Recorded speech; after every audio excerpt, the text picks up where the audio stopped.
welcome to another episode of Wade's Workshop. Today we're jumping right into part 2 of the Upgrading the Garage series. In this episode we're going to be building a workbench that has tote storage and a melamine top. The first thing I'm going to make is a base for the cabinet to sit on. The reason I'm building a separate base is because the floor of my garage is not level, and I believe that I can level the base much easier than trying to level a complete cabinet box. I didn't record the adjustments that I made, but basically I trimmed off a little on the right side, and I put some small notches where the floor has a few bumps, and then did a lot of sanding. In the end, I got it pretty straight.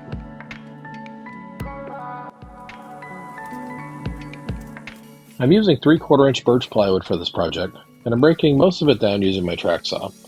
I think I'm going to order another track that's long enough to break down an entire sheet of plywood.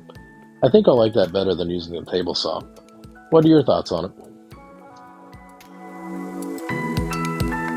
If you're planning to do any type of cabinet building, you definitely want to get a set of these 90-degree brackets. There's some expensive fancy ones out there, but I just ordered an inexpensive set off of Amazon. I think they were like $40 or somewhere close. I'll see if I can find a link and put it in the description for you. If you're new to the channel, welcome. The channel's been growing a lot lately, and I'm happy that you're here. If you haven't subscribed yet, now's your chance. I'm having a lot of fun learning about cabinetry, but I very much enjoy making holiday decorations, and I try to balance out the videos between both.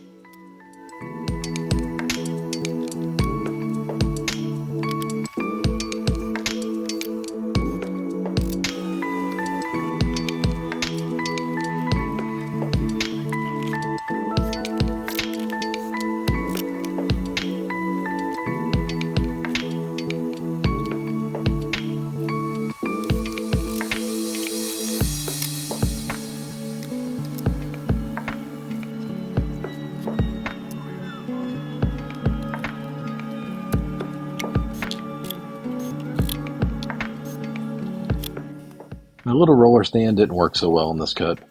This is a good example of some of the reasons that I want to get a bigger track for the track saw. I'm using 1/4 inch birch plywood for the backer, and I'm using glue and brad nails to hold it in place.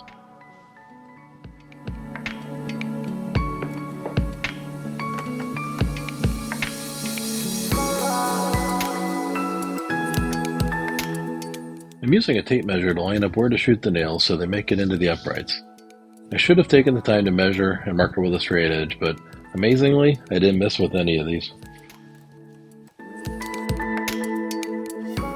I'm cutting these strips at 1.5 inches, and they'll be used to make the rails that hold the totes.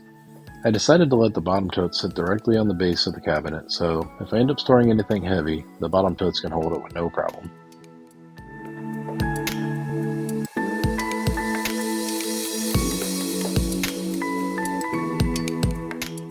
To install the rails, I'm clamping my speed square to the uprights, so it's easy to line them up and ensure that they're square, and then I'm using my brad nailer to hold the rails in place. Then I'll be coming back to countersink and screw the rails permanently in place.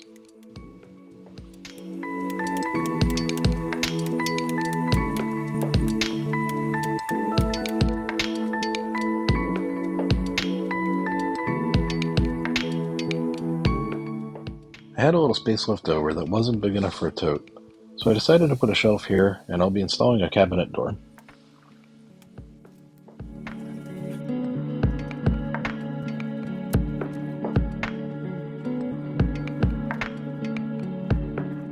Now it's time for my favorite part of this build, the workbench top.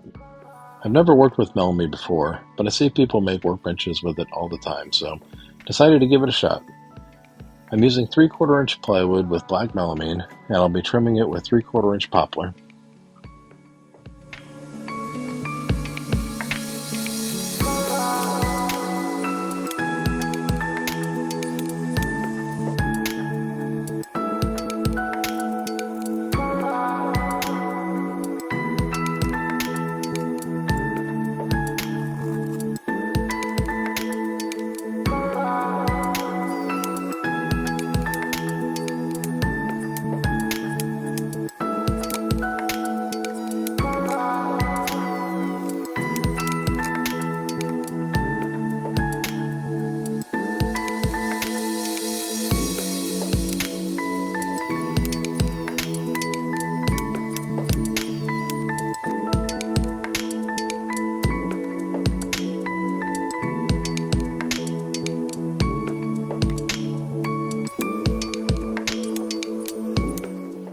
screwed up and I didn't mill up enough wood to do the entire back piece in one shot, so I decided to splice a couple of pieces together. I think it turned out pretty good.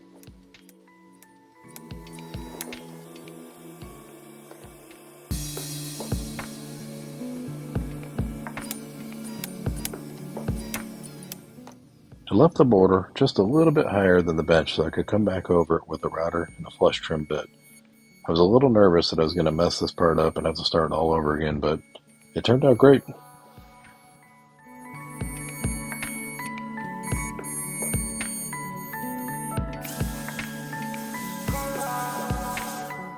I planned on attaching the top using pocket screws, but I forgot to drill them before putting the rails on, and now my pocket hole jig won't fit, so I picked up some of these steel brackets, and they work perfectly. I know I planned the base to level out the bench, but I'm still shocked that it worked the first try.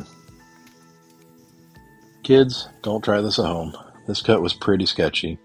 I usually plan out my cuts a little better than this, but I was getting excited to finish, and that's when you screw up and shoot boards across the backyard.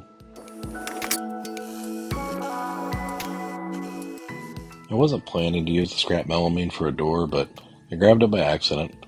Nobody will see it, but I may change it before it's time to paint.